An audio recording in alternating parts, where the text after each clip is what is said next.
Bueno, su funcionamiento. En condiciones normales, sin objetos metálicos en las vecindades del cabezal, el oscilador produce una señal sinusoidal de amplitud constante que es convertida por el demodulador de nivel de DC equivalente y por el conformador en un nivel alto o bajo. Como resultado, el transistor de salida permanece en off y la carga se mantiene desenergizada. El cabezal de detección es simplemente una bobina incorporada al oscilador que produce un campo magnético variable en sus vecindades. Lo mismo, la misma está devanada alrededor de un núcleo de ferrite y puede estar o no blindada. En el primer caso, las líneas de flujo del campo están dirigidas hacia el frente del cabezal, mientras en el segundo lo está tanto al frente como a los lados. Bueno, vamos a explicar lo que dice ahí. Tenemos aquí una imagen de la parte frontal del sensor. ¿Se acuerdan que estaba así el tubo con la rosca? ¿Sí? Y aquí teníamos la parte frontal, la tapita esa de plástico que se ve ahí, o la corcholata de aluminio que se ve ahí, ¿sí? Bueno, eso es esta representación. Es esto, ¿sí? Esas partes son la parte frontal donde iría el sensor, ¿sí? Bueno, aquí vamos a leerlo y ahorita les explico. Dice, figura 4.5, configuración de las líneas de flujo para un sensor inductivo no blindado, la parte A, y el blindado, la parte B. Las primeras responden a aproximaciones radiales y la segunda a aproximaciones axiales. Bueno, cuando necesitamos detectar ya sea algo que el sensor detecte hacia el frente y hacia los lados, porque digamos que así pasa en el proceso, ¿no? Que el sensor, no sé, esté metido en algo que va a detectar algo así, por ejemplo, como en el dibujo que estoy haciendo, ¿sí? Obviamente, yo necesito que sense hacia acá arriba, y también es buena idea que sense hacia los lados, porque esta pieza tiene esta forma, ¿sí? Entonces yo estaría utilizando este sensor no blindado porque genera campos magnéticos hacia los lados que me permite poder llegar a detectar estos puntos, ¿sí? Y el detectarlo pues me hace que no sé, el proceso se interrumpa o haga algún tipo de cosa diferente. En cambio, que no sé por qué no me salen derechas las líneas, siempre me salen así como a los lados. Bueno, en cambio tenemos aquí el mismo sensor. Esas son sus la rosca, ¿sí? Bueno, aquí tenemos el sensor con un blindaje. Este blindaje de ferrita, como se dan cuenta aquí, como que inhibe la radiación hacia los lados, pero la concentra hacia el frente, y la concentra de tal forma que aumenta el tamaño hacia arriba, ¿sí? Esto me puede ser muy útil cuando tengo que detectar, por ejemplo, un borde que está así. Supongamos que esto, no sé, es una placa de acero, y yo no quiero que mi sensor se acerque demasiado a esa pieza, ¿sí? Entonces el campo magnético, como está aumentado hacia arriba, va a estar radiando así y va a aumentar la distancia entre el sensor y la pieza, ¿sí?, que tengo que detectar, porque en este caso la pieza que está acá arriba no necesita ser detectada en los bordes, entonces no necesito utilizar o desperdiciar un poco mi señal de detección hacia los lados, ¿sí?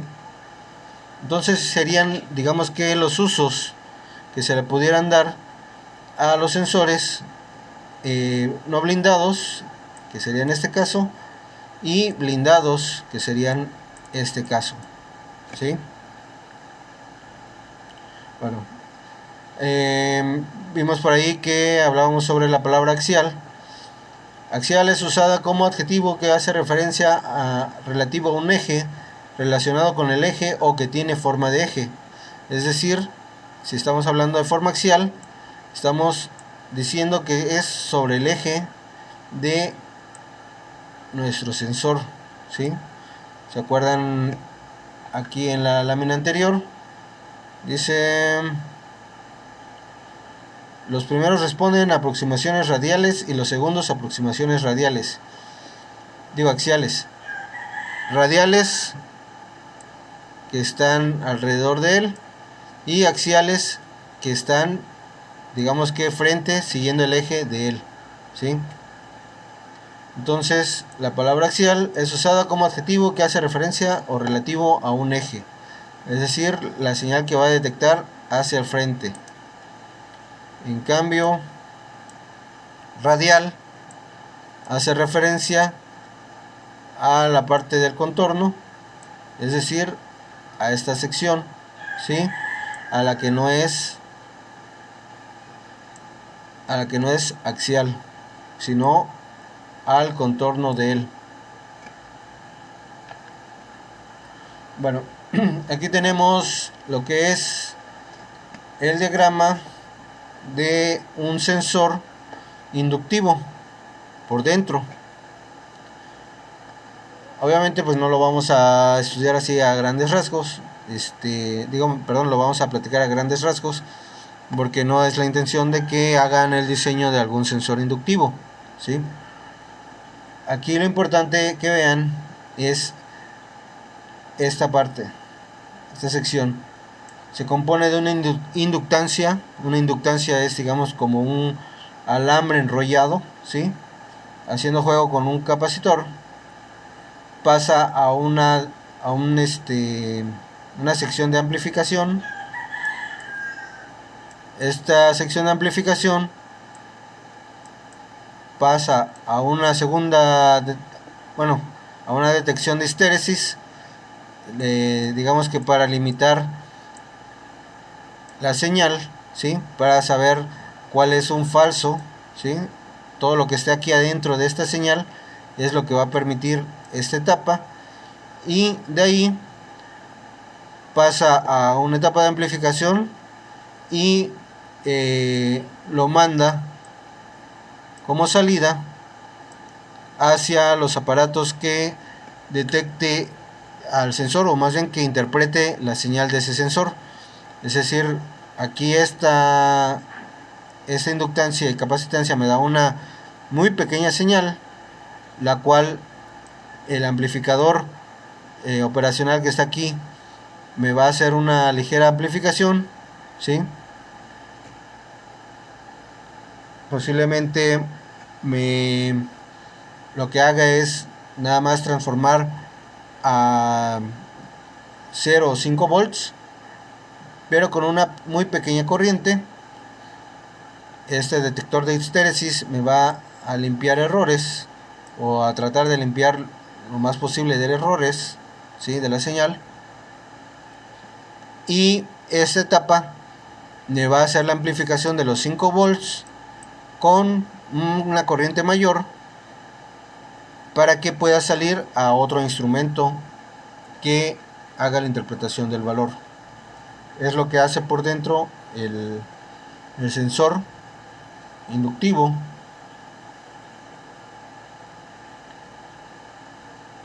Este que estábamos viendo aquí, ya dejé rayado esto. Bueno, vamos a borrar ese también. el radial, y vamos a borrar esta cosa que hicimos aquí. Bueno, el detector capacitivo, si se dan cuenta, físicamente es bastante parecido a los inductivos, ¿sí? Es un tubito que contiene aquí la circuitería. Bueno, aquí si se dan cuenta, este trae un armazón que normalmente le ponen a los sensores para fijarlos, ya sea aquí con tornillos, lo fijan aquí arriba con tornillos, o lo pueden fijar aquí con tornillos también. Ya va a variar de cómo está tu aplicación. Bueno, dice: los detectores de proximidad capacitivos se utilizan para detectar tanto objetos metálicos como no metálicos. Los inductivos solo podían detectar objetos metálicos, pero los capacitivos tienen la posibilidad de sensar metálicos y no metálicos. Eso es algo como que podría venir en el examen. Son muy similares a los sensores inductivos, excepto por la estructura del oscilador. Aquí tenemos una imagen de estos sensores. Por ejemplo, pueden variar, este tiene una capuchita de plástico que vemos aquí, ¿sí? Está rosada. Si se dan cuenta, el cuerpo está también con una sección de rosca y traen sus tuercas para poder hacer el ajuste de la distancia del cuerpo que va a estar saliendo, ¿sí? Para acercarlo o no a la zona que va a sensar. De hecho, aquí viene, por ejemplo, esta imagen. Esto puede ser la zona que va a estar sensando, ¿sí? Y yo puedo acercarlo o no, o alejarlo mediante el ajuste. Digamos que aquí trae una lámina, y con esto puedo recorrer lo que es el cuerpo del sensor. Bueno, aquí trae unas imágenes. Vamos a leerla. Dice: comportamiento del campo eléctrico y la capacitancia entre las placas de un detector de proximidad capacitivo en presencia de objetos no metálicos y metálicos. Bueno, en objetos no metálicos lo que hace es que rebotan las señales que manda el sensor, ¿sí? Y detecta así, digamos, el aumento de energía o el aumento de la señal en la capacitancia, ¿sí? Hay un incremento aquí de el valor de esta capacitancia que está aquí adentro, ¿sí? Y es lo que marca como que hay algún objeto enfrente. Y en los no metálicos dice: el objeto se suma a la lámina para transformar dos condensadores. Es decir, aquí va a servir esto, ¿sí? Como si fuera otra plaquita, otra lámina del sensor, y va a detectar esta variación el mismo sensor que está aquí adentro, solo que lo va a captar de otra forma, ¿sí? Bueno, captándolo ya sea una estructura metálica o una capacitiva, estos sensores generalmente solo detectan si hay un 1 o un 0, o sea, si hay presencia o ausencia de algún dispositivo, de algún objeto, ¿sí? Solo digamos que esto es para mostrar cómo lo haría. De todas formas, el objetivo del sensor es captar si hay o no un objeto frente de él. Digamos que a nosotros, o bueno, a ustedes sobre todo, no les interesa tanto cómo lo capte, sino que lo capte, ¿sí? Bueno, vamos a leer como dice el funcionamiento. Dice: cuando un objeto no metálico entra al campo eléctrico del cabezal de detección, el campo eléctrico entre las placas se intensifica debido a que la constante eléctrica del objeto es mayor que la del aire, Por tanto, la capacitancia aumenta, que es lo que vimos hace ratito con un objeto no metálico. En el caso de un objeto metálico, este último debilita el campo eléctrico entre las dos placas, actuando como un tercer electrodo y formando dos condensadores en serie. Como resultado, la capacitancia disminuye. En ambos casos, el efecto neto es la variación de la frecuencia del oscilador. Este cambio es detectado por el demodulador y convertido por el conformador en un nivel alto o bajo adecuado para disparar el transistor de salida y energizar la carga. Bueno, aquí se ve una imagen parecida a la que vimos anteriormente, solo que en lugar de tener, no sé si recuerdan, aquí había una bobina, bueno, bien hecha, ¿sí? Y aquí venía un capacitor, ¿sí? En este caso solo trae las láminas del capacitor, pero vienen separadas. Acuérdense que un capacitor, sus láminas deben ir así, ¿sí? En este caso vienen separadas para que, déjenme borrar aquí, para que cuando hay aquí un material, este va a servir para que la señal viaje más rápido, ¿sí? Entre esta palaquita y la otra, ¿sí? En el momento del capacitivo, y con el material que no es metálico, ¿sí? Ahora, cuando es un material metálico, la pieza que está aquí va a servir como si tuviéramos el capacitor. Vamos a dibujar aquí el capacitor, el dibujo de un capacitor normal.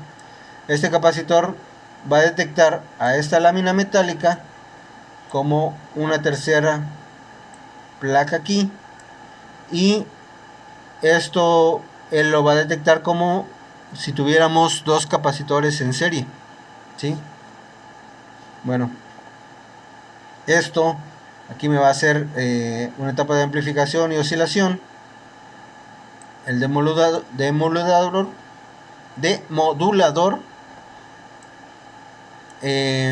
va a generar lo que son los pulsos y va a amplificar y sacar aquí si la señal es 1 o 0, o hay presencia o hay ausencia.